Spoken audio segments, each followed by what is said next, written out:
All right, in this video we're going to be solving a system of 3 equations and 3 unknowns, and we're going to solve using the Gauss-Jordan elimination method. Sometimes this might be referred to as a 3 by 3 system for 3 equations and 3 unknowns. So you might see notation 3 by 3. You might also see it referred to as a 3 by 4, and that's referring to the matrix. So the matrix that we form is going to be 3 rows by 4 columns. The pattern that we're going to follow is a little bit more complicated for the system of 3 equations and 3 unknowns than a system of 2 equations and 2 unknowns. So in row 1, column 1, we're going to want a 1. And then in row 2 and row 3, column 1, we want to make the rest a 0. Okay, so that's going to be our first step, our first steps there. Then in row 2, column 2, we would like to make that a 1. And then everyone else in that column we want to make a 0. So that would be row 1, column 2 is a 0, and row 3, column 2 is a 0. Okay? And then finally, in row 3, column 3, we'd like a 1, and then the rest of that column zeros. So that would be a 0 in row 2, column 3, and a 0 in row 1, column 3. So that's the pattern we're going to follow. It's not terribly more difficult than a system of 2 equations and 2 unknowns. Once you kind of understand the process, it's not so bad. So the first thing we're going to go ahead and do is we're going to write this as an augmented matrix. So 1 for the x, negative 1 for the negative y, and then 1 for the z. The line here for the equal sign, and then on the other side of the equation there is 8. And then 2, 3, negative 1 are the coefficients of the second equation, and that's going to be equal to negative 2. 3, negative 2, and negative 9 are the coefficients for the third equation. That's equal to 9. So the first column is going to be x, second column is y, and the third column is z. Okay, and then equal to 8, negative 2, and 9, respectively, for those 3 equations. All right, in this case, we get the first step for free. So in row 1, column 1, we get a 1, so we don't have to do anything there. And then for the sake of efficiency, we're going to go ahead and make the rest of that column 0. So we'll do it in 2 separate steps, but it'll be one step. We'll break everything down so you can see it all working out into play. So the first thing we want to do is we want to make this 2. We want to make that a 0. Okay, that's in column 1, so we're going to use row 1. And we're going to use the opposite of 2, which is negative 2.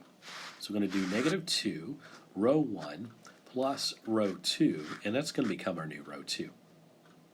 Okay, so we're going to go ahead and do the little table there just to organize our thoughts with the mental math here.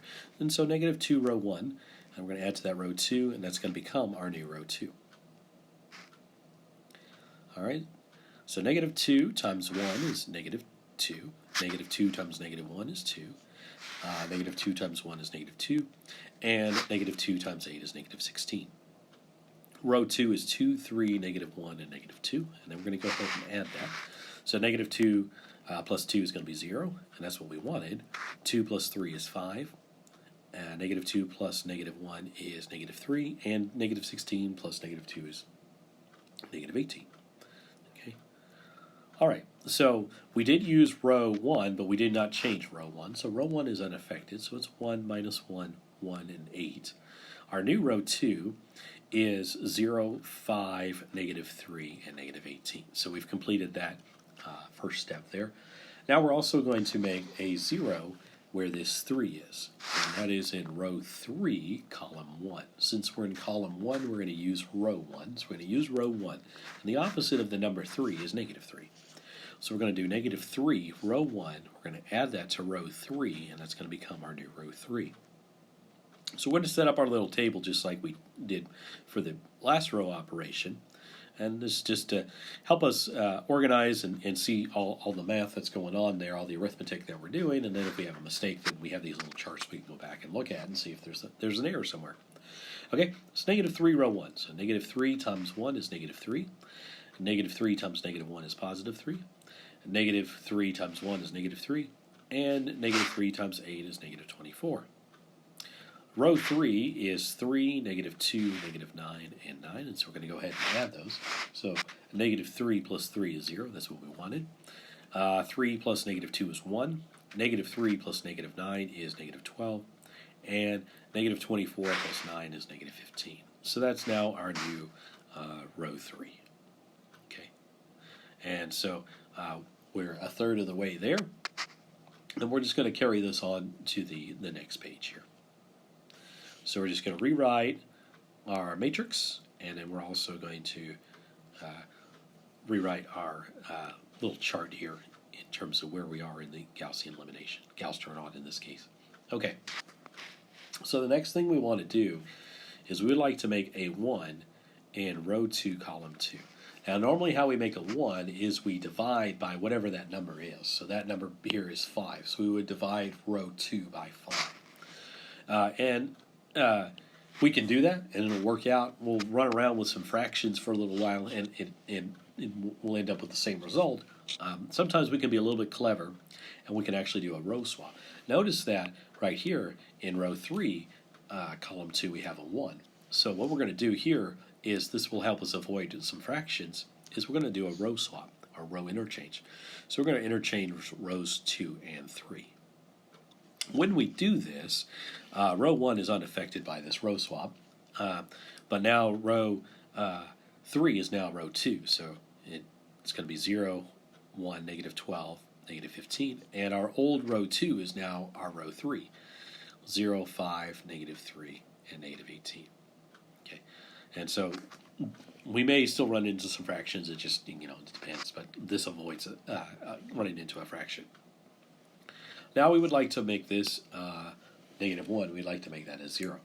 Now that is in row 1, column 2. So it's in column 2, so we want to use row 2. So we're going to use row 2. And the opposite of this number here is negative 1 is positive 1.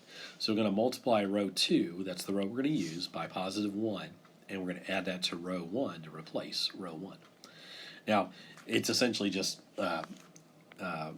row 2 times 1 plus row 1 is going to replace row 1. So we'll go ahead and do that off to the side. So 1 row 2 plus row 1 replaces row 1. So if we multiply row 2 by 1, it doesn't change it. So it's still 0, 1, minus 12, and negative 15. Row 1 is 1, minus 1, 1, and 8. Now when we add those, 0 plus 1 is 1.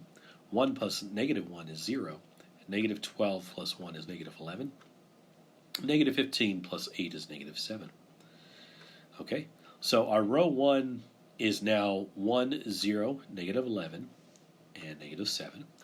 We did use row 2, but row 2 is unaffected. We did not replace it, so it's still 0, 1, negative 12, and negative 15. And we're going to be efficient here. We're also going to do, so we're doing it kind of in the same transformation of the matrix, but we're going to still show all the work here.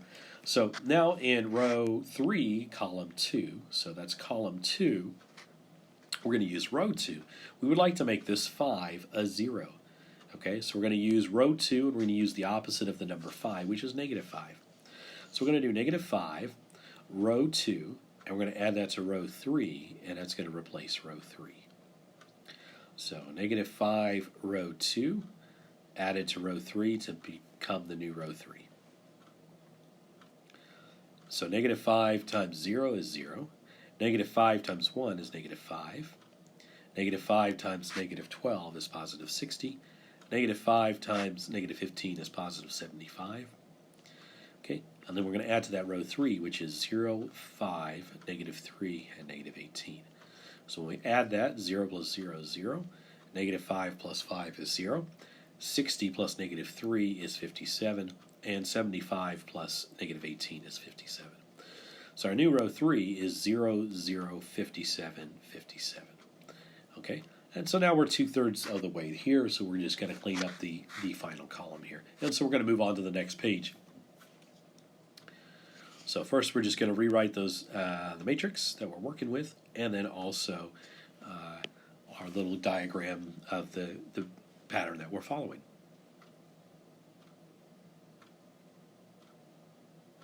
All right, so now in row 3, column 3, we would like to make a 1 here. So this is a 57, so if we want to make a 1, we're going to divide by whatever number we want to change to 1, and that number is 57. So we're going to divide the row 3 by 57 to replace row 3. That is also the same as 1 over 57, row 3 replaces row 3. So 1 over 57, row 3, to replace row 3, you can also think of that as row 3 divided by 57, and that's going to replace row 3. Okay, so the top row is unaffected. It's still 1, 0, negative 11, and negative 7. Also, the second row is unaffected. We're only changing row 3. The second row is 0, 1, negative 12, negative 15. Now the bottom row, 0 divided by 57 is 0, and 0 divided by 57 is 0. 57 divided by 57 is 1, and 57 divided by 57 is 1. So now our new row 3 is 0, 0, 1, 1. Okay, so we're almost there. I got 2 more steps to do that we'll combine. We'll still show all the work, but we'll combine it as one more transformation here. Okay, so we would like to make the negative 12 a 0. Okay, and that location is row 2, column 3. So that's column 3. We're going to use row 3. We're going to use row 3. Now the opposite of negative 12 is positive 12. So we're going to do positive 12, row 3, add that to row 2, and that's going to become our new row 2. So 12 row 3 plus row 2, add, that's going to become our new row 2. All right, so 12 times 0 is 0, so the first 2 entries are 0. And then 12 times 1 is 12, so that's the second 2 entries for our 12 row 3. Row 2 is 0, 1, minus 12, and negative 15. And so when we add those, 0 plus 0 is 0, 0 plus 1 is 1, 12 plus negative 12 is 0, and 12 plus negative 15 is negative 3. Okay, so row 3 was used, but we did not replace it, so that becomes 0, 0, 1, 1. Our new row 2 is 0, 1, 0, negative 3. Okay, and so we have one more step to do here, and we would like to make a 0 in row 1, column 3. That's where this negative 11 is. So row 1, column 3. So the column 3 is going to tell us we're going to use row 3. The opposite of the number here, negative 11, is going to be positive 11. So we're going to do positive 11 times row 3, and we're going to add that to row 1, and that's going to replace row 1. So 11 row 3 plus row 1 is going to replace row 1. Okay, so 11 times 0 is going to be 0, so the first 2 entries are going to be 0. And 11 times 1 is 11, so the second 2 entries are going to be 11 in our 11 row 3. Row 1 is 1, 0, negative 11, and negative 7. So when I add them, 0 plus 1 is 1, 0 plus 0 is 0, 11 plus negative 11 is 0, and 11 plus negative 7 is 4. So the top row is now 1, 0, 0, 4. Okay? Now the top row is 1x plus 0y plus 0z is equal to 4. Or in other words, x is equal to 4. The second equation, or the second row, is 0x plus 1y plus 0z is equal to negative 3. Or in other words, y is equal to negative 3. And then finally, the last equation, or last row, is 0x plus 0y plus 1z is equal to 1. Or in other words, z is equal to 1. So that's our ordered triplet there. And then we can go ahead and plug that in to each one of those equations to verify that this is true. So there's our solution. Let me go ahead and rewrite our original system of equations. So we'll plug into the first equation. 4 minus negative 3 plus 1 is equal to 4 plus 3 plus 1, and that's equal to 8. And so it checks out in the first equation. And now we're going to have 2 times 4 plus 3 times negative 3 minus 1. So that's going to be equal to 8 minus 9 minus 1. And so that's going to be equal to negative 2. So it checks out in the second equation. And lastly, 3 times 4 minus 2 times negative 3 minus 9 times 1. So it's going to give us 12 plus 6 minus 9, and so that's going to give us 9, and so that checks out in the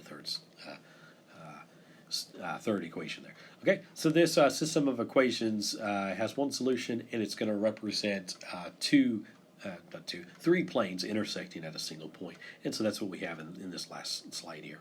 Okay, so we have our three planes here. We have the x-axis here,